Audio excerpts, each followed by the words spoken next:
Hello, boys and girls. Welcome back to art class. My name is Mr. Mazer, and this week we're going to be reading the story Ish by Peter Reynolds and learning about the art element of texture. Ish by Peter Reynolds.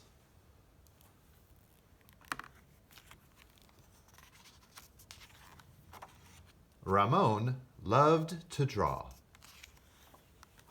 Anytime, anything, anywhere. One day, Ramon was drawing a vase of flowers. His brother Leon leaned over his shoulder. Leon burst out laughing. "What is that?" he asked. Ramon could not even answer. He just crumpled up the drawing and threw it across the room. Leon's laughter haunted Ramon. He kept trying to make his drawings look right, but they never did. After many months and many crumpled sheets of paper, Ramon put his pencil down. "I'm done." Marisol, his sister, was watching him. "What do you want?" he snapped. "I was watching you draw," she said. Ramon sneered. "I'm not drawing. Go away." Marisol ran away, but not before picking up a crumpled sheet of paper. "Hey, come back here with that." Ramon raced after Marisol up the hall and into the room. He was about to yell, but fell silent when he saw his sister's walls. He stared at the crumbled gallery. "This is one of my favorites," Marisol said, pointing. "That was supposed to be a vase of flowers," Ramon said, "but it doesn't look like one." "Well, it looks vase-ish," she exclaimed. "Vase-ish?" Ramon looked closer. Then he studied all the drawings on Marisol's walls and began to see them in a whole new way. "They do look ish," he said. Ramon felt light and energized. Thinking ishly allowed his ideas to flow freely. He began to draw what he felt, loose lines, quickly springing out, without worry. Ramon once again drew and drew the world around him. Making an ish drawing felt wonderful. He filled his journals. Tree-ish, house-ish, boat-ish, afternoon-ish, fish-ish, sun-ish. Ramon realized he could draw ish feelings too. Peace-ish, silly-ish, excited-ish. His ish art inspired ish writing. He wasn't sure if he was writing poems, but he knew that they were poem-ish. One spring morning, Ramon had a wonderful feeling. It was a feeling that even ish words and ish poems and ish drawings could not capture. He decided not to capture it. Instead, he simply savored it. And Ramon lived ishfully ever after. And that is the story Ish. You may have recognized the drawings from the previous book we read, The Dot, by the same author. So this week we're going to be learning about the art element of texture. Now, texture is how something looks or feels. And boys and girls, I want you all to say the word texture.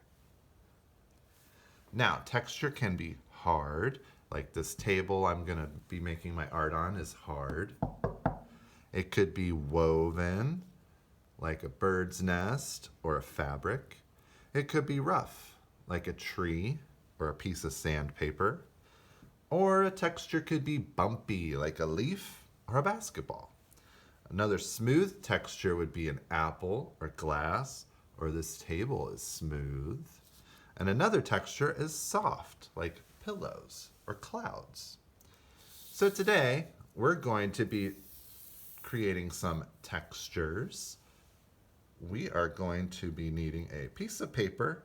You're going to need some crayons, and the ones that don't have the wrappers will work the best. And we're going to have to go outside and hunt down some different types of leaves. Now, I've already been outside and I've got a whole variety of leaves here. And we remember the texture word for these. If I was going to describe this side, it would be smooth. And this side, with the veins of the leaf, is kind of bumpy. So we're going to use all of these. And if you have watercolor paint, I'm going to show you how you can use that too, but you don't have to. Now, to do a texture rubbing, and you can do these with leaves or any other bumpy, good textured objects that you can find around the house. So we're going to take our leaf, and I'm going to lay it down on the table like this. And I'm going to lay my paper over top of the leaf. Now with one hand, I'm going to hold the paper very still. And with the other hand, I'm going to take my crayon. Now instead of pointing it straight up and down like we usually do, I'm going to lay the crayon on its side and rub over top of the leaf like this. And as you can see, what's going to happen is that the shape of that leaf is magically going to appear on my paper. Now, this will work really well with leaves that you find outside. Try to find ones that are still alive or on the trees, because if they are on the ground, they might be wet or they might be dried up and dying, and those might fall apart. They may not work as well. Next, remember, lay it down, hold it, and you take your crayon, put it on its side, and rub it over. Now, this will work the best with dark colored crayons. So if you try and do this with a light orange or a light yellow or a light pink, it may not show up very well. But you can also do it with multiple colors. So after I do it with the red, I'm going to hold it still, and I'm going to take a yellow on top and rub yellow over top of that leaf. Now I've got two different colors on my leaf. Yep, my leaf disappeared. So we're going to keep laying down leaves. This is going to look like a nice autumn artwork, because you know it is almost fall and all the leaves are going to be falling off the trees. We'll be able to see all those beautiful colors. Now, if you want to just do leaf rubbings like I did, that would be wonderful. You could fill your page with all different styles, shapes, and sizes of leaves. Or you could color them in, trace around them. You could draw things around your leaves. Now, if you want to add paint, if you got watercolor paints at home, you can get your watercolor paint, a bowl of water, and a paper towel. And we're going to take our paint. Now, you're going to want to have your paint be very watery today. So I have this green leaf here. I think I'm going to add a little bit of yellow to my leaf. So I'm going to dip in the water, dip in the paint. With watercolor paints, you want to get them real wet and juicy. They work the best when they're really wet. And maybe I'm going to paint this leaf in and give him a little yellow color. It's like that. I think my reddish yellow leaf here, I'm going to add a little bit of orange to that guy. So we know when the leaves fall in the autumn, they don't just fall off the trees, they often change color too. And sometimes they turn orange or red or yellow. So we can play around and create different colored leaves just in time for the autumn. So boys and girls, your art assignment this week is to go outside, hunt down some interestingly shaped leaves, and create some textured leaf drawings. And try and think of as many texture words as you can to describe those leaf rubbings, okay?